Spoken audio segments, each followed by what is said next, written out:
السلام عليكم ورحمة الله وبركاته.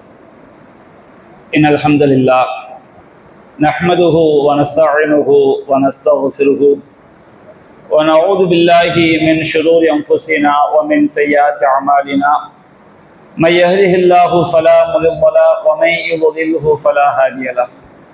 وأشهد أن لا إله إلا الله وحده لا شريك له وأشهد أن محمدا அப்துஹு வ ரசூலுஹு அம்மா பஅத்.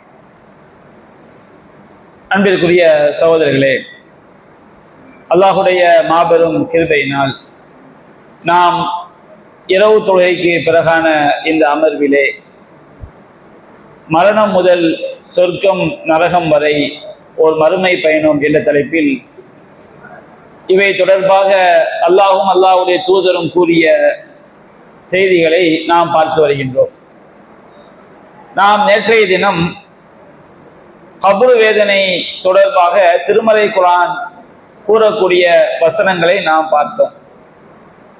அதே போன்று நபிகள் நாயகம் ஸல்லல்லாஹு அலைஹி வஸல்லம் அவர்களும் பல்வேறு நபி மொழிகளில் கபர் வேதனையை விட்டும் அவர்கள் பாதுகாப்பு தேடி இருக்கின்றார்கள். அவை இந்த ஹதீஸ்கள் எல்லாம் நம்முடைய மரணத்திற்கு பிறகு மறுமைக்கு முன்பாக உள்ள அந்த பர்சக் என்ற திரைமறைவு வாழ்க்கையிலே தீயவர்களுக்கு கடுமையான ஒரு வேதனை இருக்கிறது என்பதை எடுத்துரைக்கிறது. அது தொடர்பாக சஹீஹுல் புகாரியிலே 2822வது நபிமொழியாக பதிவு செய்யப்பட்டிருக்கிறது. ஸஅத் ரலியல்லாஹு அன்ஹு அவர்கள் அறிவிக்கின்றார்கள். அவங்க சொல்றாங்க, இன்ன ரசூலுல்லாஹி ஸல்லல்லாஹு அலைஹி வஸல்லம் கான யதஅவ்வலு மின்ஹுன்ன துபுர ஸலா. நபிகள் நாயகம் ஸல்லல்லாஹு அலைஹி வஸல்லம் அவர்கள் தொழுகை முடிந்த பிறகு நாம் ஓதக்கூடிய துஆக்கள் இருக்கு பாருங்க, அஸ்தக்ஃபிருல்லாஹ் அஸ்தக்ஃபிருல்லாஹ். அந்த மாதிரி தொழுகை முடிந்த பிறகு நபிகள் நாயகம் ஸல்லல்லாஹு அலைஹி வஸல்லம் அவர்கள் ஓதக்கூடிய துஆக்கள்ல ஒன்று, பாதுகாப்பு தேடிய விஷயங்கள்ல ஒன்று, அல்லாஹும்ம இன்னி அஊது பிக்க மினல் ஜுபன். இறைவா, கோழைத்தனத்தை விட்டு முன்னிடம் நான் பாதுகாப்பு தேடுகிறேன். கோழைத்தனம் என்று சொன்னால் எதுக்கு நாம பயப்படக்கூடாதோ, எதற்கு நிர்பந்தம் இல்லையோ அதற்கு நாம அஞ்சுவது, அதுதான் கோழைத்தனம். அப்ப இந்த கோழைத்தனம் என்பது மார்க்க விஷயத்துல உள்ளதாக இருக்கும் என்று சொன்னால் அது பாவமா என்ன செஞ்சிடும், ஆயிரும். அப்ப இறைவா, கோழைத்தனத்தை விட்டு முன்னிடம் நான் பாதுகாப்பு தெரிகிறேன். பிக்க அன் உரத்த இலா அருகை உமர், தள்ளாத வயதுக்கு தள்ளப்படுவதை விட்டும் நான் உன்னிடம் பாதுகாப்பு தெரிகிறேன். பிக்க மின் ஃபித்னத்தி துன்யா, இந்த உலகத்துடைய குழப்பங்கள் சோதனையை விட்டும் நான் உன்னிடம் பாதுகாப்பு தெரிகின்றேன். கபருடைய வேதனையை விட்டும் உன்னிடம் நான் பாதுகாப்பு தெரிகிறேன் அப்படின்னு நபிகள் நாயகம் ஸல்லல்லாஹு அலைஹி வஸல்லம் அவங்க பாதுகாப்பு தேடுவார்கள் என சஹீஹுல் புகாரில பதிவு செய்யப்பட்டிருக்கு. அப்ப இந்த நபிகள் நாயகம் ஸல்லல்லாஹு அலைஹி வஸல்லம் அவர்கள் ஒரு விஷயத்துல பாதுகாப்பு தேடுகிறார் என்று சொன்னால் அந்த கபர் வேதனை என்பது அது கண்டிப்பாக உள்ள ஒன்றுதான். தீயவர்களுக்கு மன்னரை வாழ்க்கையில கடுமையான வேதனை இருக்கிறது என்பதை இந்த நபி மொழி நமக்கு எடுத்துரைக்கிறது. அதே போன்று சஹீஹ் முஸ்லிம்ல 4814வது செய்தியாக பதிவு செய்யப்பட்டிருக்கிறது. நபிகள் நாயகம் ஸல்லல்லாஹு அலைஹி வஸல்லம் தன்னுடைய மனைவி அன்னை உம்மு ஹபீபா ரலியல்லாஹு அன்ஹா அவங்களுக்கு சொல்லி காட்டுறாங்க, வலவ் குந்தி, ஒரு சம்பவத்துல ரசூலுல்லாஹ் சொல்றாங்க, வலவ் குந்தி சஅல்தில்லாஹ அய்யுஈதகி மின் அஸாபின் ஃபின்னார் அவ் அஸாபின் ஃபில் கப்ர் கான கைரன் வ அஃலல். நீ அல்லாஹ்விடம் நரக வேதனையிலிருந்தும் கபர் வேதனையிலிருந்தும் பாதுகாப்பு தேடியிருந்தால் அது நல்லதாகவும் சிறந்ததாகவும் ஆகியிருக்கும் என்று நபிகள் நாயகம் ஸல்லல்லாஹு அலைஹி வஸல்லம் தன்னுடைய மனைவி அன்னை உம்மு ஹபீபா ரலியல்லாஹு அன்ஹா அவங்களுக்கு சொல்றாங்க. அப்போ கபர் வேதனையிலிருந்து பாதுகாப்பு தேட வேண்டும் என்று சொல்வதிலிருந்து கபர் வாழ்க்கையில தீயவர்கள் வேதனை செய்யப்படுவது அது உண்மைதான் என்பதை இந்த நபி மொழியும் நமக்கு என்ன செய்வது, எடுத்துரைக்கிறது. அதே போன்று சஹீஹுல் புகாரில 6366வது நபி மொழியாக ஒரு ஹதீஸ் பதிவு செய்யப்பட்டிருக்கிறது. ஆயிஷா ரலியல்லாஹு அன்ஹா அவங்க அறிவிக்கிறாங்க.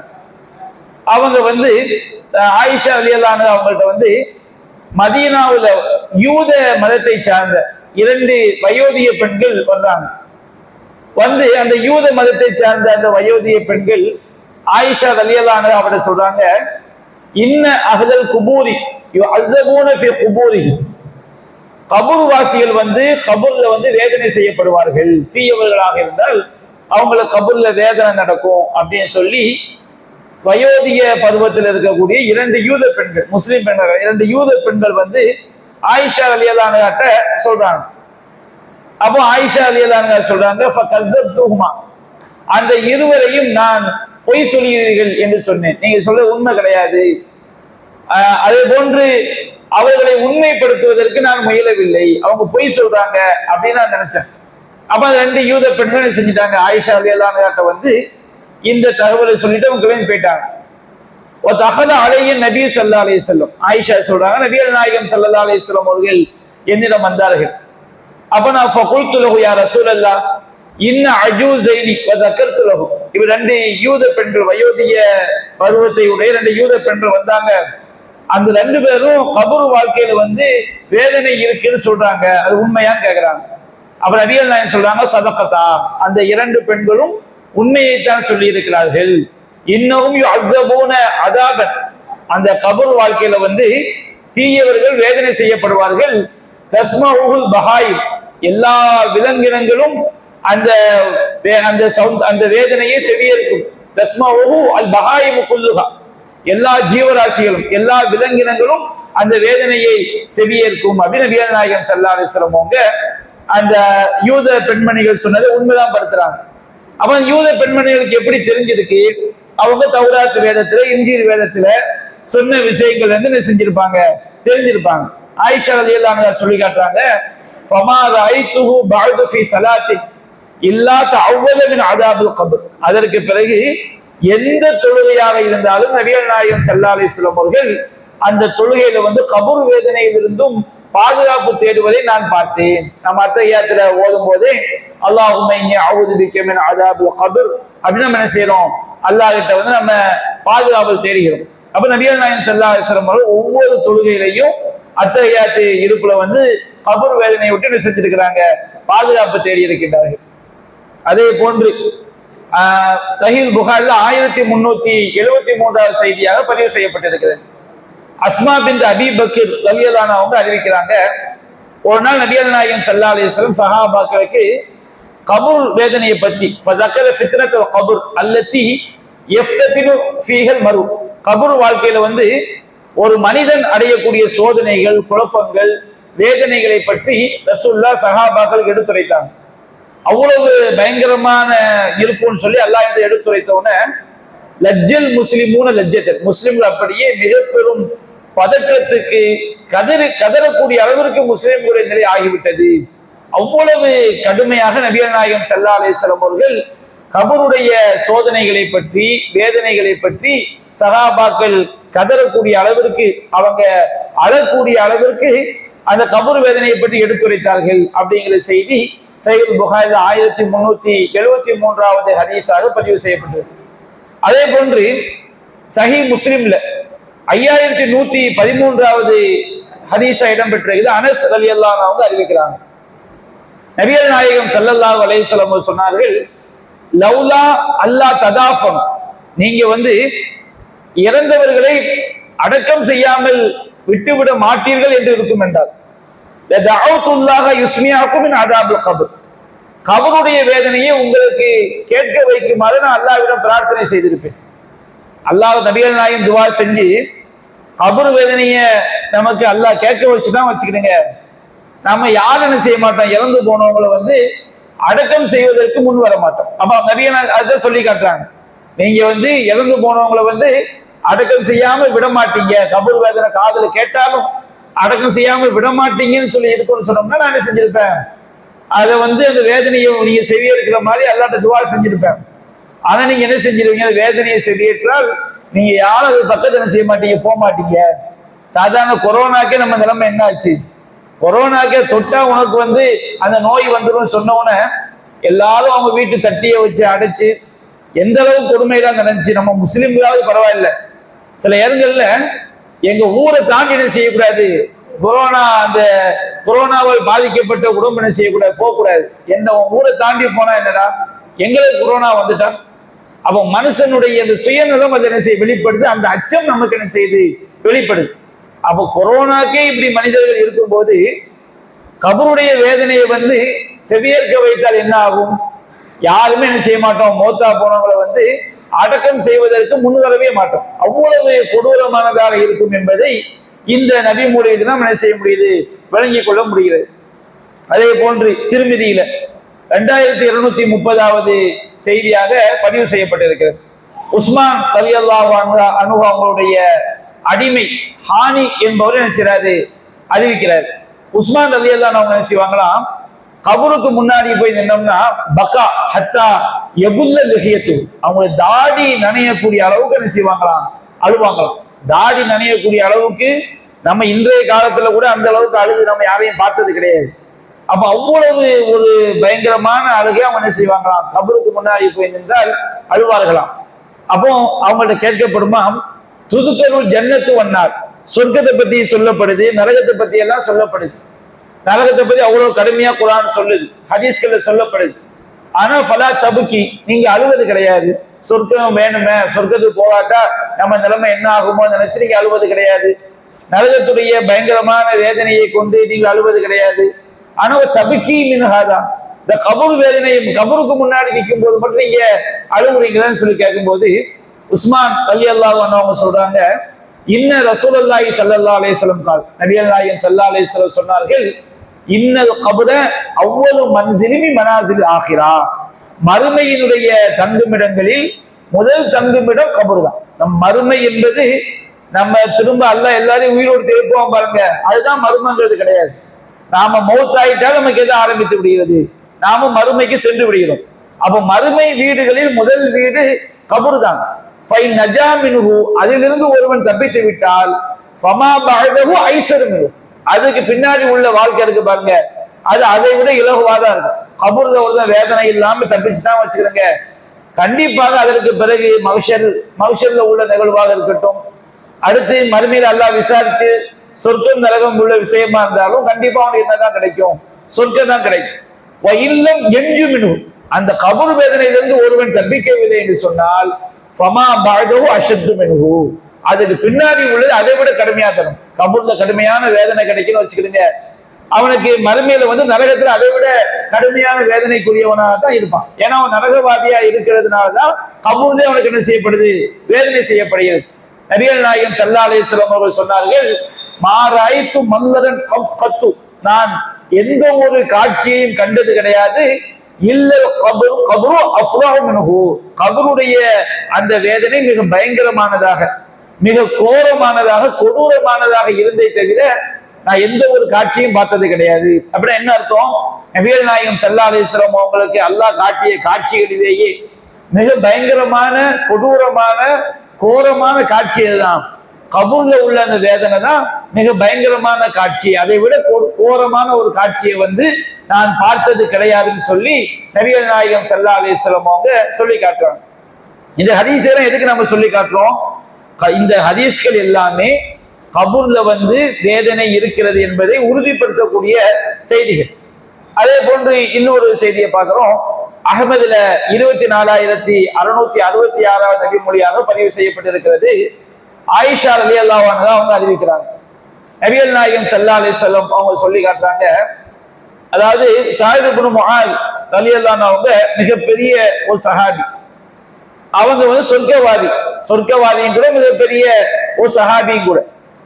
இந்த ஸஅத் இப்னு முஆத் அவங்க மரணிக்கும் போது பஸ்ஸார்ல பதிவு செய்யப்பட்டிருக்கு, அதாவது லகத் நஸல லி ஸஅத் இப்னு முஆத் ரலியல்லாஹு அன்ஹு 70,000 மலக் மா வத்தியு அது கபலஹா. ஸஅத் இப்னு முஆத் ரலியல்லாஹு அன்ஹு அவங்க மரணிச்ச போது அதற்கு முன்பாக பூமிக்கு கால் வைத்திராத 70,000 மலக்குகள் செஞ்சாங்க, அந்த பூமிக்கு வந்தாங்க. அவ்வளவு சிறந்த ஒரு நல்லடியார். நல்லடியாருடைய மரணத்துக்காக 70,000 மலக்குமார்களை அல்லாஹ் செய்திருக்கிறான், பூமிக்கு இறக்கி வைத்திருக்கிறான். ஆனா அந்த ஸஅத் இப்னு முஆத் மௌத்தான உடனே ஹீன துஃபின, அவர் அடக்கம் செய்யப்படும் போது சுப்ஹானல்லாஹ் அப்படின்னு ரசூலுல்லாஹ் சொல்றாங்க, சுப்ஹானல்லாஹ்ங்கறாங்க.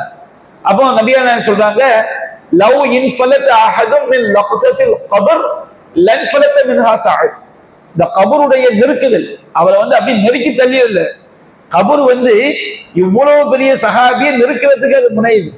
அப்ப இந்த மாதிரி கபூர் வந்து இவ்வளவு பெரிய தியாகி, ஒரு நல்லடியார், அவருக்காக 70,000 மலக்குமார்கள், அதற்கு முன்பு பூமிக்கு வராத 70,000 மலக்குமார்கள் உலகத்துக்கு வந்திருக்கிறாங்க. அவ்வளவு பேர் நல்லடியாரையும் அந்த கபூர் என்ன செய்யுது, நெருக்கிறதுக்கு அது முனையுது. அதுக்கு பிறகு அல்லாஹ்வுடைய உத்தரவு வந்து விசாலமாயிருக்கு. அப்போ ஒருவர் கபருடைய இந்த நெருக்கத்தில் இருந்து ஒருவர் தப்பித்திருக்க முடியும் என்று சொன்னால்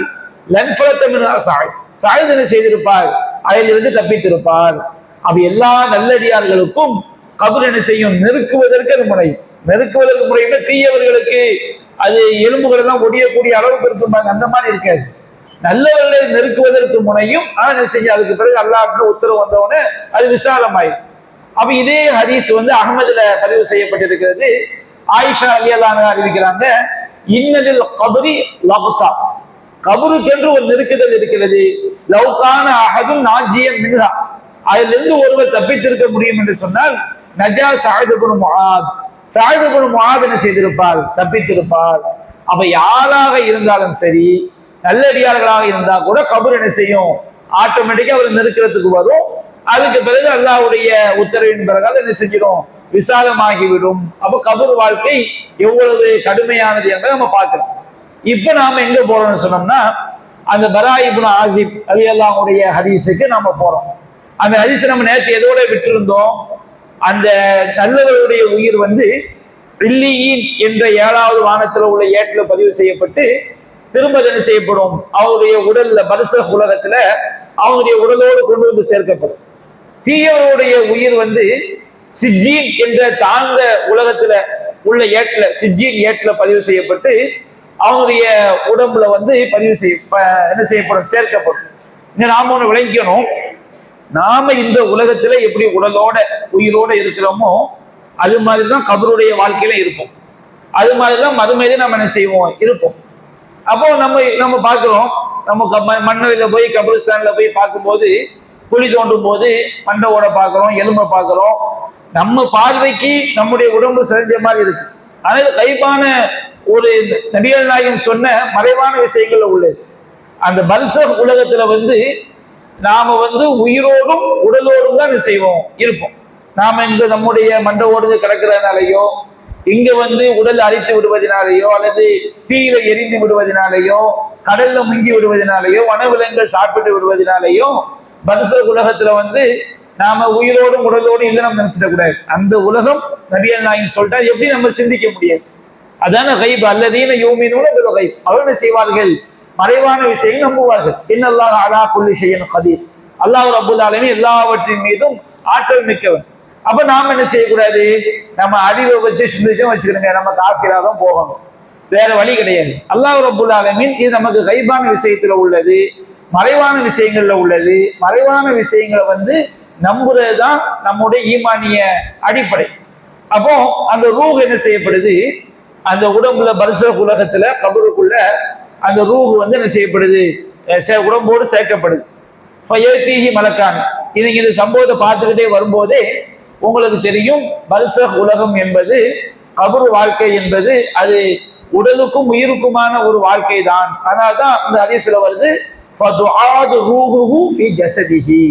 அவனுடைய உயிர் அவனுடைய உடலில் மீண்டும் கொண்டு வந்து சேர்க்கப்படும். எங்க உள்ள உடல், பர்சக் உலகம். நம்ம பார்க்கக்கூடிய இந்த குழி கிடையாது, நம்ம அடக்கிட்டு வந்துருவோம்.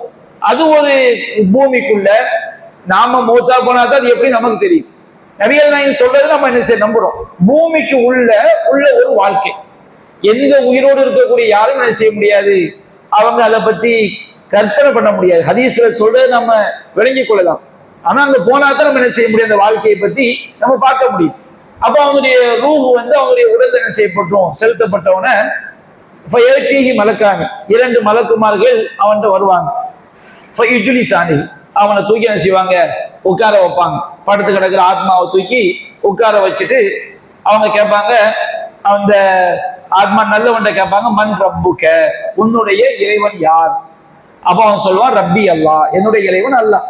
இது வந்து ஒன் வேர்டு கொஸ்டின் கிடையாது, ஒரு மாதிரி கேள்வி பதில் கிடையாது. இது வந்து நம்முடைய வாழ்க்கையினுடைய சுருக்கம், நாம எப்படி வாழ்ந்தோம் என்பதுடைய சுருக்கம் தான் இது. எதை நம்ம வந்து பயான்ல கேட்டுட்டோம், நமக்கு தெரிஞ்சிருச்சு, நம்ம பதில் சொல்லலாம் அப்படிங்கிறது கிடையாது. இது நாம் இந்த உலகத்துல எப்படி வாழ்ந்தோம் என்ற வாழ்க்கையினுடைய சுருக்கம் தான் இந்த 4 கேள்வி. அப்ப ரப்பி அல்லா அப்படிங்கிறவன மண் ரப்புக்க உன்னுடைய இறைவன் யார்? ரப்பி அல்லா, என்னுடைய இறைவன் அல்லாஹ். அப்ப இரண்டாவது கேட்பாங்க மா தீனுக்க, உன்னுடைய மார்க்கம் எது? தீன்னா என்ன அர்த்தம்?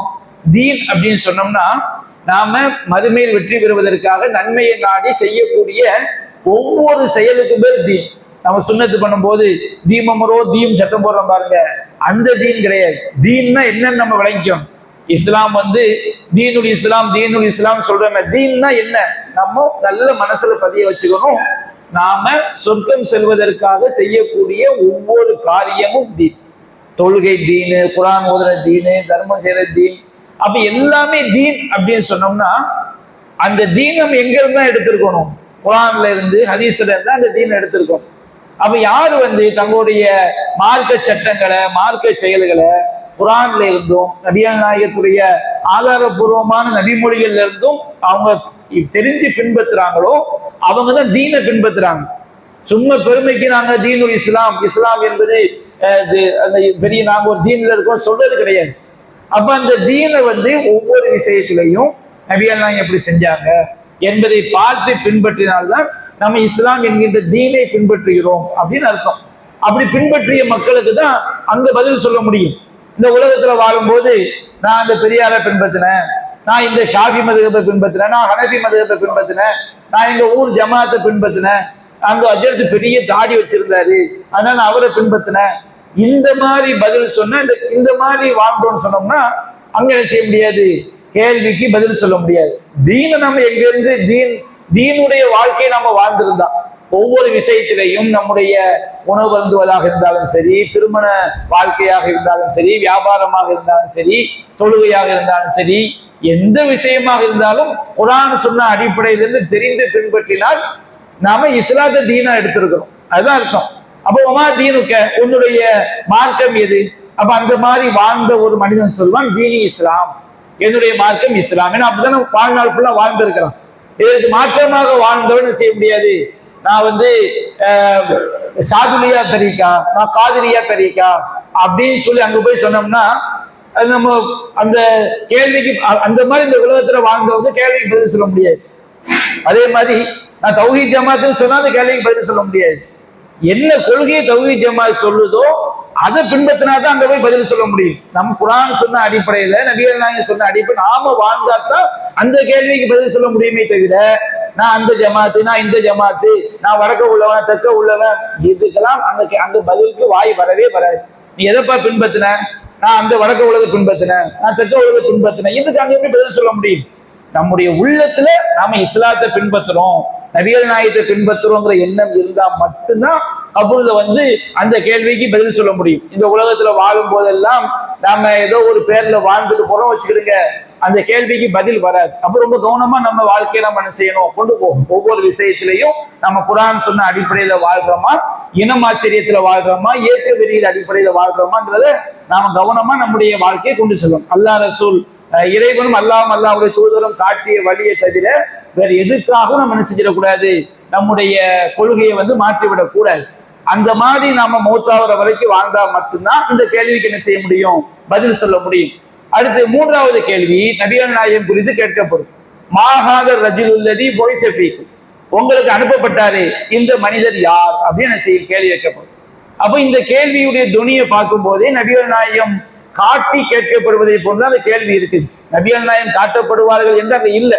அந்த கேள்வியுடைய துணி எப்படி இருக்குது? அந்த கேள்வியை படிக்கும் போது மாஹாதர் ரஜுலுல்லதி புஇஸ ஃபீக்கும், உங்களுக்கு அனுப்பப்பட்டாரே இந்த மனிதர் யார் அப்படின்னு கேட்கப்படும் சொன்னோம்னா நபிகள் நாயகம் ஸல்லல்லாஹு அலைஹி வஸல்லம் அவங்க அங்க காட்டி என்ன செய்யப்படலாம், கேட்கப்படலாம். அல்லாஹ் ஆலம். அப்போ அல்லாஹ்வே மிக அறிந்தவர். அப்ப இந்த 3வது கேள்வி கேட்கப்படும் போது நாம நபிகள் நாயகத்துடைய வாழ்க்கையை பத்தி தெரிஞ்சு, தூதர்னா யாரு, நம்முடைய முன்மாதிரி, தூதர் எதற்காக அனுப்பப்பட்டாங்க, இது போன்ற எல்லா விஷயங்களும் நம்ம தெரிஞ்சு வச்சிருந்தா தான் தூதரை சரியாக நம்பி நாம வாழ்ந்திருந்தால் மட்டும்தான் இந்த கேள்விக்கு பதில் சொல்ல முடியும். இது ஒன்வேடு கேள்வி கிடையாது. நல்லா நம்ம விளங்கி வச்சுக்கோம். இந்த கேள்விகள் எல்லாமே ஒரு கேள்வி பதில் அப்படி கிடையாது. அந்த வாழ்க்கையினுடைய சுருக்கம் தான். நம்ம தூதரை நம்ம எப்படி எடுத்துக்கிட்டோம், சாதாரண இந்த உலகத்துல எத்தனையோ அறிஞர்கள் வந்திருக்கிறாங்க. அந்த அறிஞர்கள் ஒருவராகத்தான் நம்ம ரசூலுல்லாஹ்வை நினைச்சோம்னு சொன்னோம்னா கண்டிப்பா நம்ம இந்த கேள்விக்கு பதில் சொல்ல முடியாது. திடீர்னு சொல்லுவாங்களா இல்லையா, அந்த உலகத்துல வந்து அண்ணாதுரை ஒரு அறிஞர், கலைஞர் ஒரு அறிஞர், வேற அம்பேத்கர் ஒருவர், காந்தி, இப்படிலாம் சொல்லி அதுல 10 பயணம் ரசூலுல்லாஹ் அப்படி ஒரு நினைக்கிறான் வச்சுக்கிடுங்க, அவன் காஃபிர் தானே. நபிகள் அல்லாஹ் நபிகள் எப்படி சொல்லி சொன்னாங்க, இன் அஸ்ஸகல் ஹதீஸி கிதாபுல்லாஹ், செய்திகள் உண்மையானது அல்லாஹ்வுடைய வேதம். வ அஹ்ஸனல் ஹதீ ஹதீ முஹம்மத், முஹம்மது வழிகாட்டுதலில் சிறந்தது முஹம்மது ஸல்லல்லாஹு அலைஹி வஸல்லம் உடைய வழிகாட்டுதல். நபிகள் நாயகம் ஸல்லல்லாஹு அலைஹி வஸல்லம் அவங்களுடைய வழிகாட்டுதலை விட சிறந்த ஒரு வழிமுறை இந்த உலகத்துல கிடையவே கிடையவே கிடையவே கிடையாது. ஏதாவது ஒண்ணுல இது ரசூலுல்லாஹ்வை விட இவர் ரொம்ப சூப்பரா வழிகாட்டியிருக்கான், ஒரு நம்புறாம வச்சுக்கிடுங்க. அவன் ரசூலுல்லாஹ்வை நம்பல, அல்லாஹ்வை நம்பல. ஏன்னா இறை தூதர்கள் இறைவனால் தேர்ந்தெடுக்கப்பட்டவர்கள். இறைவனால் தேர்ந்தெடுக்கப்பட்ட இறை தூதர்கள் வந்து எல்லா மனிதர்களை விட மேலானவங்களா என்ன செய்வாங்க, இருப்பாங்க. அப்ப நபிகள் நாயகம் ஸல்லல்லாஹு அலைஹி வஸல்லம் அவங்க காட்டிய வழிமுறை தான் சிறந்தது. இந்த மாதிரி நபிகள் நாயகம் குறித்து நம்ப வேண்டிய பல விஷயங்கள் என்ன செய்து இருக்குது.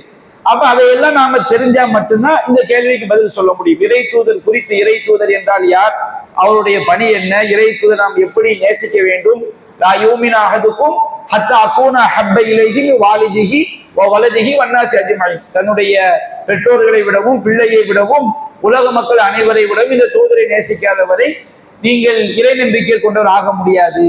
அவ இறை தூதரை எப்படி நேசிக்க வேண்டும், இறை தூதருக்காக நாம என்ன தியாகம் செய்ய வேண்டும், இதையெல்லாம் விளங்கி வாழ்ந்த ஒரு மனுஷன் தான் இந்த 3வது கேள்விக்கு பதில் சொல்ல முடியும். அப்ப 3வது கேள்வி என்ன, உங்களுக்கு அனுப்பப்பட்ட இந்த மனிதர் யார்? அப்போ அந்த மனிதன் சொல்வான், அந்த மூமின், அவன் இறை தூதரை பத்தி நல்லா விளங்கிட்டான. தூதர்னா யாரு, நாம் அவரை எப்படி மதிக்க, நாம் அந்த இறை தூதரை எப்படி நம்ப வேண்டும், எப்படி மதிக்க வேண்டும், எப்படி நேசிக்க வேண்டும், எல்லாத்தையும் குர்ஆன் சுன்னாவிலிருந்து அவன் விளங்கின காரணத்தினால் அவன் பதில் சொல்வான், ஹுவ ரசூலுல்லாஹ், இவர்கள் அல்லாஹ்வுடைய தூதர் என்று செய்வாங்க, சொல்வாங்க. 4வது ஒரு கேள்வி கேட்கப்படும். இந்த கேள்விதான் நாம இந்த 3 கேள்விக்கு எப்படி பதில் சொன்னோம், நம்முடைய வாழ்க்கை இந்த உலகத்தை எப்படி அமைத்துக் கொள்ள வேண்டும் என்பதற்குரிய கேள்வி. அப்ப அவங்க கேட்பாங்க, ஒமா இல்முக, இந்த 3 கேள்விக்கு நீ பதில் சொன்னியப்பா, உன்னுடைய கல்வி என்ன, நீ இந்த கல்வியை எங்க இருந்து எடுத்துக்கிட்ட அப்படின்னு கேட்கப்படும் போது அவன் பதில் சொல்வான், கரஅத்து கிதாபல்லாஹ், நான் அல்லாஹ்வுடைய வேதத்தை படித்தேன். ஃபஆமன்து பிஹி, படிக்கிறது மட்டும் கிடையாது, ஃபஆமன்து பிஹி, அதை நான் நம்பிக்கை கொண்டேன். வஸத்தக்து, நான் அதை உண்மைப்படுத்தினேன். அல்லாஹ்வுடைய வேதத்தை உள்ளத்துல நம்பி உண்மைப்படுத்துற என்ன அர்த்தம், அந்த வேதம் சொல்லக்கூடிய வாழ்க்கையை வாழ்றதுதான் உண்மைப்படுத்துறது. அல்லாஹ் மரியம் அலைஹிஸ்ஸலாம் அவங்களை பத்தி சொல்லும் போது, மரியம் இப்னத் இம்ரான் அல்லத்தி அஹ்ஸனத் ஃபர்ஜஹா, தன்னுடைய கற்பை பாதுகாத்து கொண்ட மரியம் அலைஹிஸ்ஸலாம் அவர்கள், சத்தகத் பி கலிமாத்தி ரப்பிஹா வ குதுபிஹி, தன்னுடைய இறைவனுடைய கட்டளைகளையும் அவனுடைய வேதங்களையும் அவர்கள் உண்மைப்படுத்தினார்கள். அப்ப உண்மைப்படுத்துறதுன்னு சொன்னோம்னா அந்த வேதத்தின் அடிப்படையில் வாழ்றதுதான் உண்மைப்படுத்துறது. அப்ப அவன் பதில் சொல்லுவான், கரஅத்து கிதாபல்லாஹ், நான் அல்லாஹ்வுடைய வேதத்தை படித்தேன். ஃபஆமன்து பிஹி, அதை நான் நம்பினேன். வஸத்தக்து, நான் உண்மைப்படுத்தினேன். இதனால தான் நான் செஞ்சுக்கிட்டேன், தெரிந்து கொண்டேன் அப்படின்னு சொல்லுவான். அப்போ ஃபயுனாதி முனாதின் ஃபிஸ் ஸமா, வானத்துல இருந்து ஒரு அழைப்பாளர் அழைக்கிற சத்தம் கேட்கும். அந்த அழைப்பாளர், அந்த சப்தம் யாருடைய சப்தம் என்பது அந்த வாசகத்தை படிக்கும்போது நம்ம வழங்கியது, இது படைத்த இறைவனுடைய அந்த பேச்சு. அன் சதக அப்தி, என்னுடைய அடியான் உண்மை உரைத்து விட்டான், அவன் சொன்னது எல்லாமே உண்மைதான், அப்படிதான் இந்த உலகத்துல வாழ்ந்தான், அல்லாஹ் உண்மைப்படுத்துறான். ஃபஅஃப்ரிஷூஹு மினல் ஜன்னah, அவனுக்கு சொர்க்கத்தில் இருந்து ஒரு விரிப்பை கொண்டு வாருங்கள். நம்ம மௌத்தான உடனேயே நமக்கு மூமின்களாக சொர்க்க வாழ்க்கை ஸ்டார்ட் ஆயிருக்கு. மறுமையில உள்ள சொர்க்கத்துக்கும் பர்சக் உலகத்துல உள்ள சொர்க்கத்துக்கும் சின்ன வித்தியாசம் இருக்கு, அதுக்குள்ள சான்றுகள் நம்ம பார்க்கிறோம். ஆனா சொர்க்க வாழ்க்கை என்பது இந்த உலகத்துல மட்டும்தான் நமக்கு சிரமம். கண்ணை மூடின மறு வினாடியே மூமின்களுக்கு என்ன ஆரம்பிச்சிருது, சொர்க்கத்துக்குரிய வாழ்க்கை என்ன செஞ்சிருது, ஆரம்பித்து விடுகிறது. அப்போ அவங்களை சொல்லப்போம், ஃபஅஃப்ரிஷூஹு மினல் ஜன்னah, சொர்க்கத்திலிருந்து ஒரு விரிப்பை கொண்டு வாருங்கள். வஅல்பிஸூஹு மினல் ஜன்னah, சொர்க்கத்துடைய ஆடையை அவளுக்கு அணிவியுங்கள். ஆடை அணிஞ்சு தூங்குறது கிடையாது, சொர்க்க இன்பங்களை நாம அனுபவிக்கிறது. இந்த உலகத்துலதான் தூங்குறது. நாம மௌத்தாயிட்டம் வச்சுக்கிறோங்க, அங்க தூக்கம்லாம் கிடையாது. இப்ப உங்களுக்கு சந்தேகம் வரும், புது மாப்பிள்ளை தூங்குவது போல தூங்குன்னு வருதுன்னு சொல்லி, அது வரும்போது அதற்குரிய விளக்கத்தை நம்ம என்ன செய்வோம், சொல்லுவோம். இந்த உலகத்துல மட்டும்தான் நம்ம தூங்குறது. நம்ம மௌத்தாயிட்டம் வச்சுக்கிடுங்க, அதுக்கு பிறகு மூமின்களுக்கு சொர்க்கத்துடைய ஒரு வாழ்க்கை தான் என்ன செய்து ஸ்டார்ட் ஆகுது. அப்ப அல்பி சோகுமினர் ஜன்னா, சொர்க்கத்துடைய ஆடை அவனுக்கு அணியுங்கள்.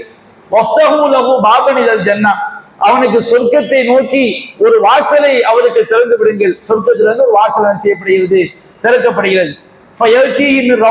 அந்த சொர்க்கத்துடைய நறுமணம், அந்த சொர்க்கத்துடைய அந்த நறுமணம் எல்லாமே என்ன செய்து வருகிறது. அவருடைய பார்வை எவ்வளவு தூரம் போகுமோ அந்த அளவு கபர் விசாலமாக்கப்படும். அது எப்படின்னு நமக்கு அங்க போனா தான் அல்லாஹ் நம்மளை சொர்க்கவாசிகளை ஆக்கணும். அவன் பார்வை செல்லக்கூடிய அளவுக்கு அந்த கபர் என்ன செய்து விசாலமாகி விடுகிறது. அப்ப அப்படி அவன் அந்த இன்பமான அந்த வாழ்க்கையில அவன் இருக்கும் பொழுது அழகிய முகத்துல ஒரு மனுஷன் வர்றான். ரொம்ப அற்புதமான தோற்றத்துல ஒரு மனிதன் வருகிறான். இவன் வானத்துல இருந்து இறங்கினவனும் கிடையாது, பூமியில இருந்து முளைச்சவனும் கிடையாது, நம்ம சொந்த காரணம் கிடையாது, பந்த காரணம் கிடையாது. ஒரு மனுஷன் ரொம்ப அற்புதமான ஒரு முகத்துல ஒரு என்ன செய்யறான், வர்றான். ஹசனு சியாம், ஆடை அவ்வளவு அழகு. தையுபுர் அப்படியே நறுமணம் கமலுது. அந்த மனுஷன் வரும்போது அவ்வளவு அழகான முகம், அழகான ஆடை, அப்படி நறுமணம் கமலுது. அப்போ வரும்போது என்ன சொல்லிட்டு வருவாங்கன்னு சொன்னோம்னா, அபிஷத் பில்லதி எசுருக்க, உனக்கு எது சந்தோஷம் அளிக்குமோ, எது மகிழ்ச்சி அளிக்குமோ அதை கொண்டு நற்செய்தி பெற்றுக்கொள். ஹாதா யோமு கல்லதி குந்தத்துவ, உனக்கு வாக்களிக்கப்பட்ட நாள் இதுதான் அப்படின்னு சொன்னோன்னே இவன் கேட்பான், அந்த மூமின் கேட்பான், மன் அன்ச, நீ யாருப்பா அப்படின்னு கேட்பான். இவனுக்கு தெரியல, ஒரு அழகான ஒரு ஆள் வர்றாரு. அப்படியே அந்த கபூர் விசாலமா, கண்ணு கட்டிய தூரம் விசாலமாகி ஒரு பெரிய கோட்டைன்னு நினைச்சுக்கிறேன். அற்புதமான கோட்டையில அவர் இருக்கிறாரு. சொர்க்கத்துடைய ஆடை, சொர்க்கத்துல இருந்து ஒரு வாசல் திறக்கப்பட்டாச்சு. சொர்க்கத்துல இருந்து விரிப்புகள் எல்லாம் கொண்டு வந்து அங்க போடப்பட்டு அவர் ஜாலியா இருக்கும் போது ஒரு மனுஷன் வர்றான். பார்த்தா அவ்வளவு பிரகாசமா அழகான முகம், அவ்வளவு அழகான நறுமணம், அவ்வளவு அழகான ஆடை. அவர் அந்த நீ யார் அப்படின்னு கேட்டவுடனே